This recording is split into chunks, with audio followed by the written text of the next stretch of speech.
एखन हम अपना नानी गाँव आयल छी, अपना माँ का नैहर अपन नाना बाबा के भेंट करे के लिए। हमर नाना बाबा बहुत बूढ़ भ गेलखिन हन, एहि दुआरे हुनका देखे के लिए आयल छियन। तो हुनका देखाबै छी हमर नाना बाबा केहन छथिन।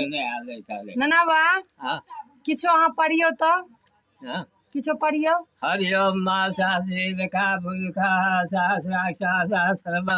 जदभूतं जभाव्यं माभूतामुतरानो जगन्नातिरोहति सपादस्यामृतं दिवि त्रिबालो सजातो अत्यरिचितराज्यम्मा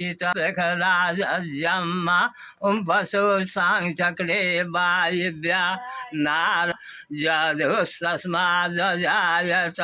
तस्मादस्वा अजायन्ते न देवायन्त साध्यादिख्यस्य चोत्राद्वायस्य पानस्य मुखा दयो समवर्षता पद्भ्यां भूमिदिहेन हविका देवा। कौन चीज का मंत्र? ई मंत्र कथी में पढ़ल जाय छे? दुर्वा छठ माथी में जेब पढ़े में की छे। अच्छा दुर्वा छठ सब में। हां हां सब। नाना बा कते उम्र भेल?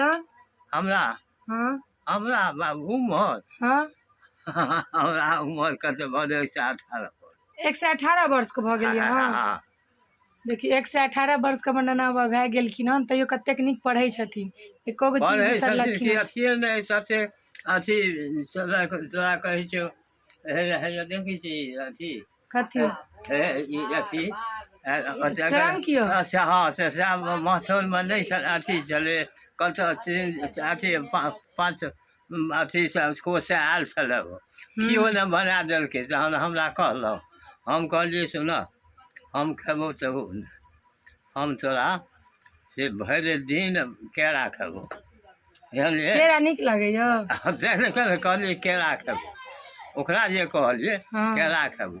अच्छा ठीक छै केरा खाब और बढ़िया, लेकिन साँझ में से अहाँ जे कहबै ताहिमे सब खेतै से ओ कहलक बेचारा अथी केलक तुरंते सब ठीक कर देलक। एकदम कहै छियौ मिजाज एकदम अथी भऽ गेल, प्रफुल्लित भऽ गेल।